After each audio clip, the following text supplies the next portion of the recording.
Welcome back, everyone. Joining us now virtually is best-selling author, president of the Reagan Legacy Foundation, and the son of the 40th President of the United States, Michael Reagan. Thank you so much for joining us here this morning. Oh, thank you for having me. I appreciate it.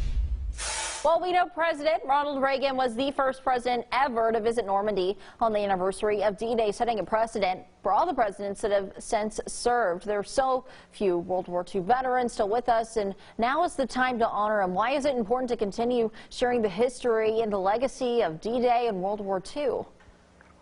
Well, you know, my father was the first president to actually speak at Normandy on D-Day in 1984. No other president ever been there on D-Day.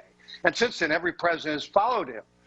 And I just thought it was really important to honor the legacy of my father, but also at the same time, honor the legacy of those who were willing to give all in the European theater during the Second World War and brought peace to the world. And so, you know, my foundation, the Reagan Legacy Foundation, through the Walkway to Victory.com, has put together a program where people can go online and purchase a brick for $250 to remember someone in their life who served in the Second World War at Normandy, and it will be put in the ground there at St. Mary Église at the Airborne Museum, which is the first place that was freed by America on D-Day morning at 4 a.m. in the morning.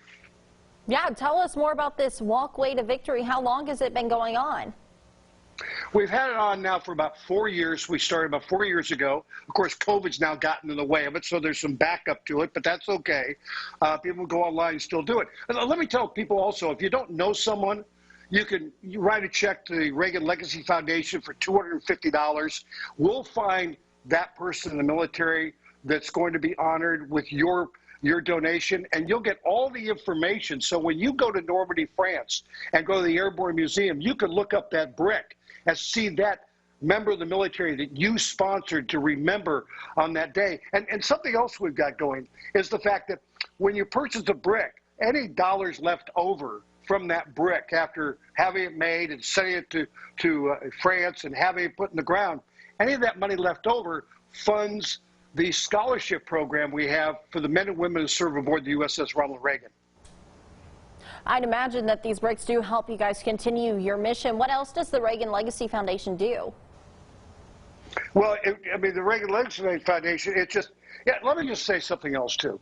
It's important we honor veterans each and every day. You've got Memorial Day coming up, 50th anniversary of Memorial Day, 77th anniversary of D-Day.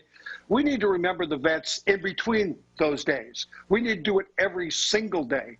And it's so important that we, in fact, do that. And the Reagan Legacy Foundation has been doing that and working with the vets and to remember them. And when you see a vet who goes to Normandy and sees their name on a brick, it brings them to tears and automatically brings you to tears.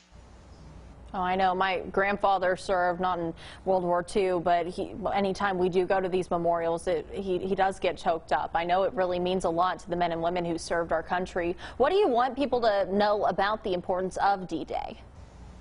Well, it's so important. I mean, you have these 17, 18-year-old kids bailed out of planes. I mean, if you saw Saving Private Ryan, that's where all the paratroopers were going. And, you know, if you saw The Longest Day, red buttons was hanging from the church steeple at St. Mary Église. You need to understand, these young kids, were willing to give it all to save the world. And if you visit St. Mary Église, you visit Pointe du Hoc, where my dad gave that wonderful speech in 1984, and you look down at those cliffs, you go, oh my God, how did they do it? And they did it because they wanted freedom for the world, freedom to do what you and I do and what the people listening to your show, in fact, are able to do each and every day. Have those freedoms to speak and do the things that we want to do. And so you need to remember that they're willing to give it all so that we can enjoy what we do. Michael, I'm going to ask you a personal question before we go. What's most important to you about keeping your father's legacy alive? Could you repeat that? What's most important to you in keeping your father's legacy alive?